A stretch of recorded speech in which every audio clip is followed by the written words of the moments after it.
નમસ્કાર ખેડૂત મિત્રો, આજે આપણે ભીલડી જોડે રામબસ ગામમાં આવેલા છીએ અને ત્યાં એવા પ્રગતિશીલ ખેડૂત બાઉભી સાથે આપણે મુલાકાત કરી અને જાણીએ છીએ કે બાઉભી જોડેથી કે એમને કઈ વેરાયટીનું વાવેતર કર્યું અને પાયાની અંદર જે પ્લાન્ટો કૃષિતંત્રનો પ્લાન્ટો દાણેદાર ખાતર ઉપયોગ કરેલો છે એનાથી એમને શું શું ફાયદા જોવા મળે છે આજે મળીએ છીએ બાઉભી અને જાણીએ છીએ બાઉભી જોડેથી માહિતી લઈએ.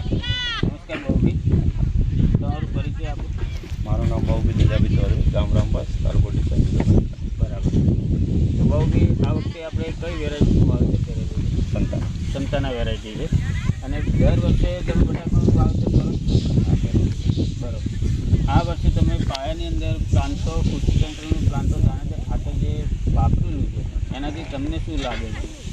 એના કારણે સાઇઝ ઇક્વલ બની છે અને ટ્યુબર સેટિંગ બી સારું છે. ટ્યુબર સેટિંગ સારું છે, સાઇઝ સારી છે, ગ્રોથ કરે કે એવું કંઈ બી પ્રોબ્લેમ નથી. બરાબર.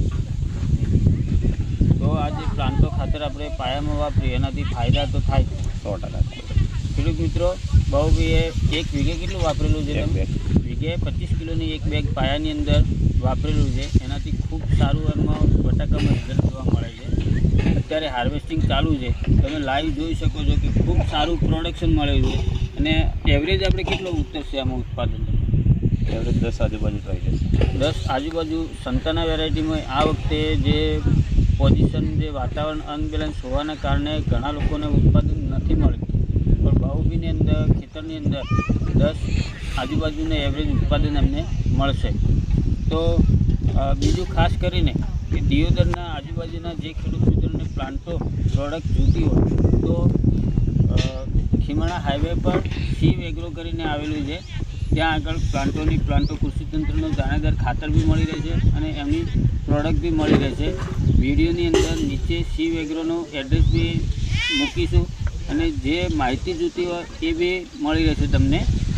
અને બીજું બાઉભી કે આ પ્લાન્ટો ખાતર વપરાય કે ના વપરાય? 100% વપરાય. બરાબર. મગફળીમાં બી મગફળીમાં બી વાપરી શકો. તો ખેડૂત મિત્રો, આ વખતે બાઉભી જોડેથી આપણે પ્લાન્ટો વિશેની માહિતી લીધી છે અને નવી વાતના વિચાર સાથે ફરી મળીશું. જય જવાન, જય કિસાન.